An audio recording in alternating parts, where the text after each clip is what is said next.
Welcome back to Movies Never Say Die, a place where the explosions are big, the dialogue is minimal, and the mullets flow like the mighty Mississippi. This is episode 3 of our deep dive into the wild, sweaty, and totally underrated world of 90s B action movies. By now, you know the drill: low budgets, high body counts, and heroes who solve every problem with a roundhouse kick or a rocket launcher, whether it's cops who don't play by the rules or lone warriors taking on entire enemies with nothing but grit and ammo. These movies still hit harder than they had any right to, so let's get into it.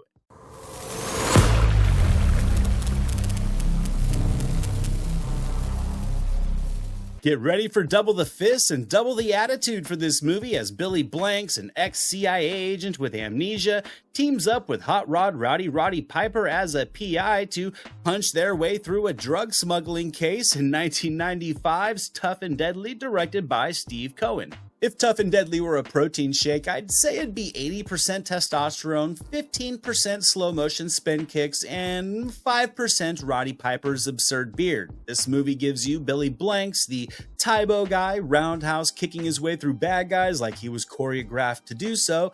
Then there's Roddy Piper, the walking embodiment of let's just see what happens if I punch it or scowl at it, and together they form a buddy cop duo that deliver a surprising amount of silly charm. Now, as for the plot here, it's bad. Who cares? There's something about amnesia, CIA secrets, and a never-ending supply of guys in suits just begging to be kicked through windows or doors or whatever is in their way. It's like someone saw Lethal Weapon, removed all the logic, quadrupled the fights, and said, now this is cinema.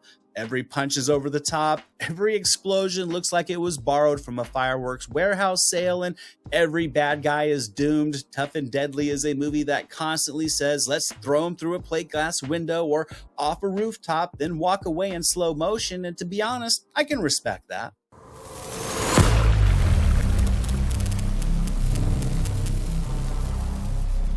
This slick little action thriller, directed by Mark L. Lester, stars Andrew McCarthy as an unlucky cab driver who steals a briefcase full of money found in the back of his taxi, but soon finds himself running for his life from a cold-blooded hitman sent to retrieve it, played by Scott Glenn in Night of the Running Man from 1995. Night of the Running Man is what happens when a cab driver accidentally becomes Jason Bourne.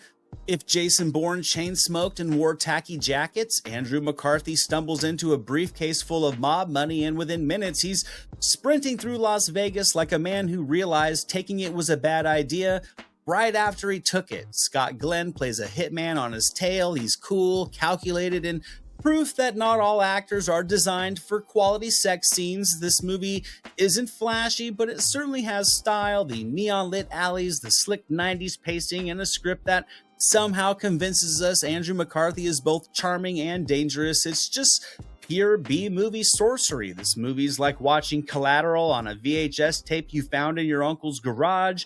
People get stabbed, chased, shot, and confused, and it's a blast. Night of the Running Man is a hidden gem with noir vibes and the kind of offbeat energy that makes you wonder why more people haven't seen it, to be honest. It's not trying to be high art, it's trying to be high tension, and for that aspect, I think it does knock it out of the park.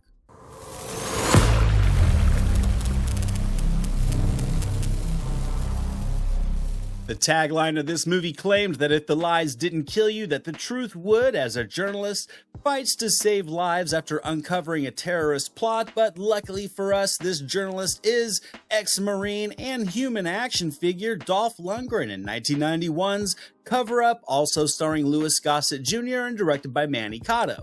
Dolph Lundgren plays a journalist in Cover Up, which to no surprise is not the most unrealistic thing in this movie. He's investigating a conspiracy or a cover-up of some sorts, but fear not, there's still plenty of time for chase sequences and shootouts that make zero journalistic sense. In this movie, Lundgren is somehow both too smart for this role and way too jacked to be realistically doing interviews. I mean, Cover Up kind of feels like a movie that was definitely trying to make a political thriller early on, then decided somewhere halfway through to just start blowing everything up and tossing in some steamy Cinemax After Dark shower lovin' as a topping on the cake. The villain is constantly sneering, the conspiracies are vague, and every action scene feels a bit simplistic, but you know what? kind of works. Gossett Jr. is way too good for this movie, but bless his heart, he takes it seriously. There's a certain charm in how Cover Up tries to be the Pelican Brief and ends up as the Pelican Brief, but with grenades. It's peak Sunday afternoon cable energy, and that's a vibe I'll always support.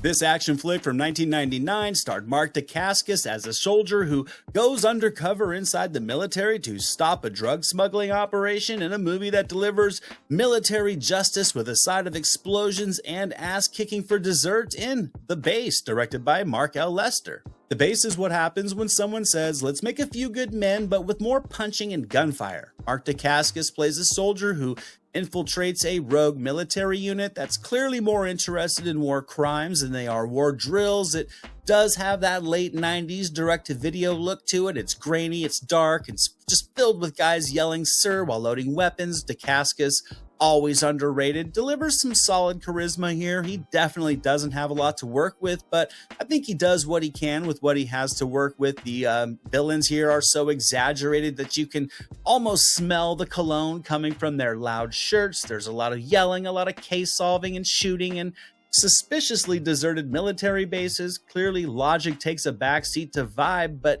you're not here to watch this movie for realism anyway. This is a B action movie that's much closer to In the Army Now than it is The Thin Red Line. The Base may not be a classic, and it feels like a TV flick, but it knows exactly what it is, and it knows what the real mission was. Guns, grits, and justice, all delivered with a slow-mo boot to the chest, and sometimes that's all you need.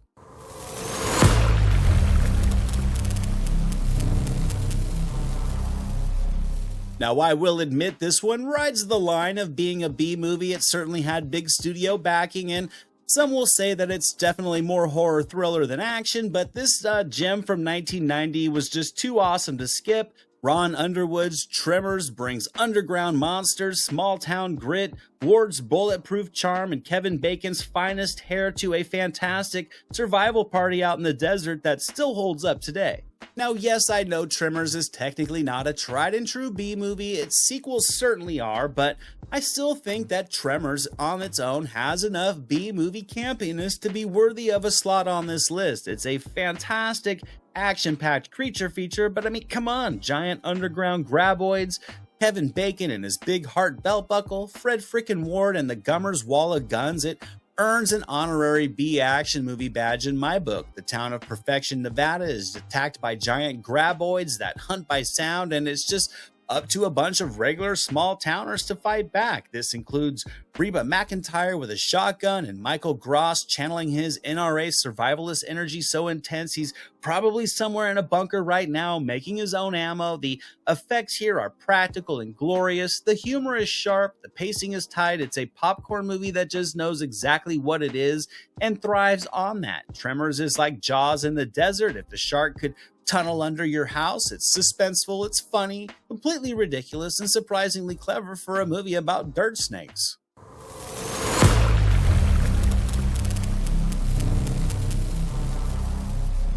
It's Boy Scouts versus Bullets in this forgotten gem from 1991 about a group of scouts who find a cache of weapons, stumble into an arms smuggling operation, and end up in the fight of their lives, all within a tight 89 minutes in Edge of Honor, starring Corey Feldman and Meredith Salinger, directed by Michael Spence. Boy Scouts with guns instead of slingshots. That's Edge of Honor, a movie where a group of teens stumble into a weapons smuggling ring and suddenly go full Red Dawn, sort of. I mean, if Red Dawn brought us the Wolverines, then I sure as hell think Edge of Honor delivers us the Honey Badgers. It's got Corey Feldman doing his best action hero face, a forest full of armed thugs, and enough plaid to clothe a 1991 Pacific Northwest family reunion. The acting is enthusiastic but raw, the stunts rough around the edges yet definitely enjoyable, but the commitment, I think it's impeccable. The tone just veers wildly between coming-of-age drama and we're going to war, boys. It shouldn't work on any level, but somehow it kinda does. Think Stand By Me meets Commando after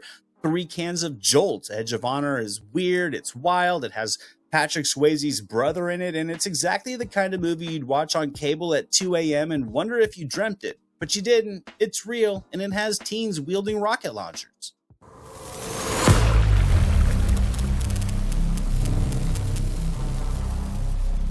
We're taking the action to the skies for this movie from 1992 about a group of hijackers who take over a plane to free an international terrorist, only to learn that Air Marshal Wesley Snipes is on board. Snipes always bets on black, and that's bad news for the bad guys in Passenger 57, directed by Kevin Hooks. So Passenger 57 is basically Die Hard on a plane, except Wesley Snipes isn't in the vents, he's sitting in seat 57, he does have his shoes on, and he's smoother than your first in-flight beverage on a long trip. Snipes' character also comes complete with a tragic backstory and a candlelit workout montage, which leads right into the terrorist promptly hijacking a commercial flight. Snipes also plays an anti-terrorism expert who just so happens to be on board this plane, which is bad news for the terrorists, but good news for us viewers because Passenger 57 just delivers a cheese platter of one-liners, adrenaline-pumping fistfights and cramped spaces. The villain is just a theatrical British lunatic with a highly punchable face who really steals the show. I mean, this guy's dialogue is absurdly entertaining, as is his delivery. The supporting cast is full of disposable action movie cronies that Snipes can take out. The plot is made of 100% recycled material, but really, who cares? Snipes carries the whole thing with gusto like a legend. It's fast, it's fun, it's over before the drink cart can come back around, and to me, it's just a classic in the I remember renting this from Blockbuster category.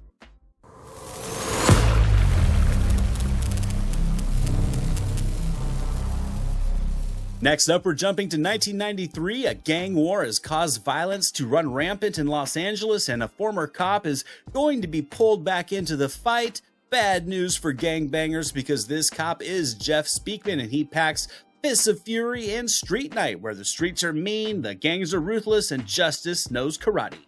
The perfect weapon himself, Jeff Speakman, returns in Street Night, bringing his patented mix of bulletproof bangs, deadpan stoicism, and lightning-fast Kempo skills. The plot here, it's vague, something about some gang wars and some frame-ups, but all that matters is Speakman is the only man who can karate his way to justice. Now, does Street Night reinvent the genre? No, but I don't think it had to. It's about a fast pace with its clean strikes and its violent action and its dangerous bad guys and one man with serious spin kick energy. That's really all it needs. This movie is so heavily recycled that Street Night even borrows a line from another action movie for its closing hero one-liner. But still, it's a good time. This movie's drenched in early 90s urban grit, like someone smashed Boys in the Hood and Hard to Kill together, then just added a turtleneck to the hero. Speakman doesn't speak much in this movie, but when he does, it's either amusingly superficial or socially awkward, which isn't really a deal breaker since he frequently will kick someone in the head soon after anyways. Now, Street Night is low budget, sure, but Speakman's moves I think are legit. The movie takes itself just seriously enough to sell all the B-action nonsense, and despite its flaws, I still think it's a good time.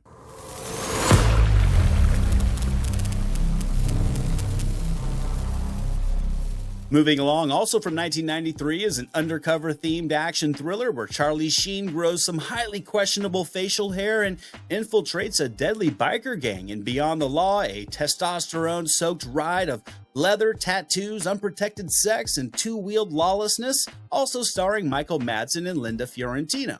In Beyond the Law, Charlie Sheen dives headfirst into biker gang chaos as an undercover cop who goes deep undercover, like grows a beard that would take most men years, and forgets who he is deep. It's based loosely on a true story. It's surprisingly gritty and grimy for a Sheen-led project. He's sweaty, he's paranoid, and covered in leather, which is kind of the whole aesthetic here.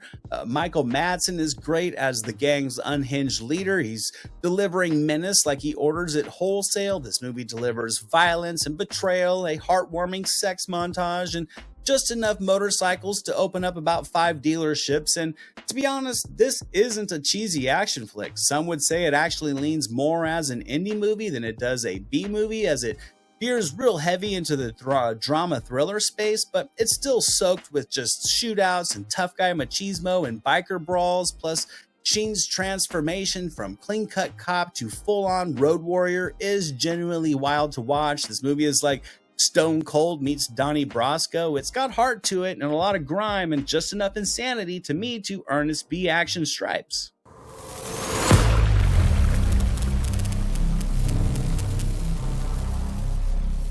In this 1997 action thriller, Keenen Ivory Wayans goes from elite soldier to fugitive target, and when the government frames you, you have to fight back, and when you have to fight back, you do it with style. In Most Wanted, directed by David Hogan and also starring Jon Voight. Keenen Ivory Wayans in a serious action role. Surprisingly, Most Wanted does make it work. He plays a Marine sniper framed for an assassination, then spends the rest of the movie dodging helicopters, dodging bullets, and dodging plot holes. This movie had a larger budget for sure, but it has B action tropes lining it from start to finish. Jon Voight is here to chew scenery as the evil government guy, and Jill Hennessy adds the reluctant ally with PhD energy. It's a pure cat and mouse thriller with far more shootouts than common sense. It's pretty much all borrowed, and I will admit Enemy of the State does this premise so much better just a year after this one, but I still think the action in this movie pops visually. Wayans is handling the action like a semi-pro, cracking just enough wise throughout without turning it into a parody. There's rooftop chases, daring escapes, and a lot of don't overthink it moments, and Most Wanted doesn't break new ground at all, but it's slick, it's fast, it delivers the action goods. It's like The Fugitive got hit in the head with a VHS copy of Rysher, and it's still easily engaging. And that's it for today, guys. That wraps up episode 3 of our non-stop explosion-filled love letter to the B action romps of the 90s. These movies may not have had blockbuster budgets, but they definitely packed more punches and roundhouse kicks and one-liners than most A-listers that you could dream of. If you're still with us, you clearly know the power of a good slow-motion explosion and a hero who reloads in midair. Don't forget to like and subscribe and drop your favorite underrated gems down in the comments. We've got plenty more mayhem to uncover in this series, and until the next episode, you keep the VHSs spinning, and remember, movies never say die. This is Jack Burton in the Pork Chop Express, and I'm talking to whoever's listening out there. Survive a war, you gotta become war. I suppose we have to register you as a lethal weapon. You trying to say Jesus Christ can't hit a curveball?